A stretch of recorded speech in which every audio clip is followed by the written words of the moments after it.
జగన్ కోరితేనే పాదయాత్ర చేశాను అంటూ షర్మిల నిన్న ఇచ్చినటువంటి స్టేట్మెంట్. జగన్ రెడ్డి సీఎం కావాలని నిస్వార్థంగా పాదయాత్ర చేశా, అది నాకు నేనుగా పాదయాత్ర చేస్తానని ఎప్పుడు అడగలేదు. మళ్ళీ జగన్మోహన్ రెడ్డి పోయింది, జగన్ రెడ్డి అయింది. నన్ను కోరితేనే అంగీకరించా. జగన్ రెడ్డి సీఎం అయ్యాక నాకు పనులు పదవి కావాలని ఏ రోజు కోరలేదు. దీనికి అమ్మే సాక్షి. అక్రమంగా డబ్బు సంపాదించుకోవాలని నేను నా భర్త కలిసి జగన్ రెడ్డి దగ్గరికి వెళ్ళి అడిగినట్టుగా కొండా రాఘవరెడ్డి చెప్తున్నారు. మీరు అక్కడ ఉన్నారా? మేము అడిగినట్టు నిరూపించగలరా?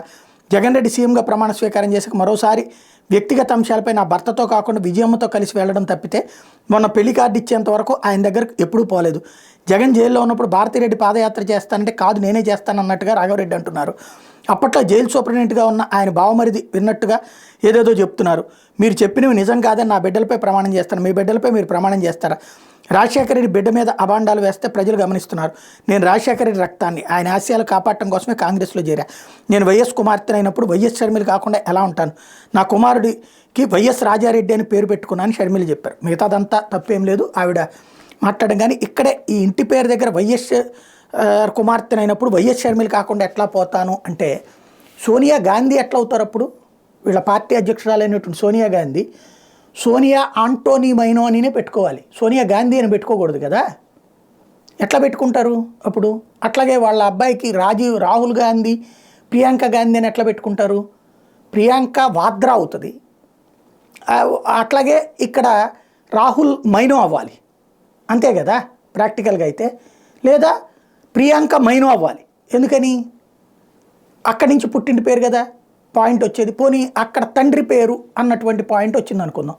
సోనియా తండ్రి పేరు అయితే కనుక ఆంటోనీ మైనో కదా ఆవిడ, అప్పుడు పాయింట్ సోనియా మైనో అని పిలవాలి కదా. మరి సోనియా గాంధీ ఎట్లయింది అంటే, మన పార్టీ అధ్యక్షురాలు ఒక రకం, మనకు ఒక రకం ఉంటుందా? అదేందో పాపం రాజకీయ నాయకురాళ్ళకి కొంతమందిని మెచ్చుకోవచ్చు. నారా భువనేశ్వర్ గారే, నారా బ్రాహ్మణి గారే, దగ్గుబాటి పురంధేశ్వర్ గారే.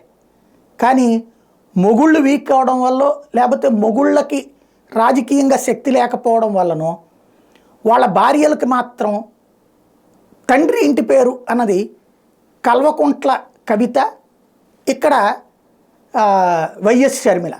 ఈ రెండింటి విషయంలోనే విశేషం ఏంటంటే, నాన్నల ఇంటి పేరు, భర్తల ఇంటి పేరు రాలేదు. మరి పురంధేశ్వర్ గారి ఇంటి పేరు దగ్గుబాటి ఎందుకు అయింది? విజయమ్మ గారి ఇంటి పేరు వైఎస్ ఎందుకు వచ్చింది? లేకపోతే భారతమ్మ గారి ఇంటి పేరు వైఎస్ ఎందుకు వచ్చింది? లేకపోతే భువనేశ్వర్ గారి ఇంటి పేరు నందమూరి కదా. మరి ఆవిడ నందమూరి నాన్నగారు చాలా గొప్పోడే కదా, కానీ నారా భువనేశ్వర్ గారు అనిపించుకుంటున్నారుగా. అట్లాగే బ్రాహ్మణి గారి తండ్రి గారే కదా బాలకృష్ణ గారు, నందమూరి బ్రాహ్మణి అనిపించుకోవట్లేదే, నారా బ్రాహ్మణి అనిపించుకుంటోందే. మరి ఏంటి తేడా అంటే, ఇక్కడ కూడా మా ఇష్టమే, రైట్, నిజమే, రికార్డుల ప్రకారం మార్చుకోవాలా లేదా అనేది ఇష్టం. కాకపోతే మనం చెప్పేటటువంటి సందర్భంలో వైఎస్ కుమార్తె కాబట్టి వైఎస్ఏ ఉంటుంది, నాకు వైఎస్ రెడ్డే అవుతుంది అన్నప్పుడు, అప్పుడు కొత్త సంప్రదాయాలు మార్చుకోవాలి. హక్కు అయితే ఉంటుంది, ఎట్లాగా పెట్టుకుంటే అట్లా మన ఇష్టం. ఇంటి పేర్లు మార్చుకోవాలని రూల్ ఏం లేదు. కాకపోతే పిలుపుల దగ్గర తేడా వస్తుంది. అప్పుడు వైఎస్ విజయమ్మ గారి సొంత ఇంటి పేరుతో పిలిపించుకోవాల్సి వస్తుందేమో, అలాగే సోనియా మైనో అని పిలిపించుకోవాల్సి వస్తుంది. ఆంటోనీ మైనో ఆవిడ అసలు పేరు.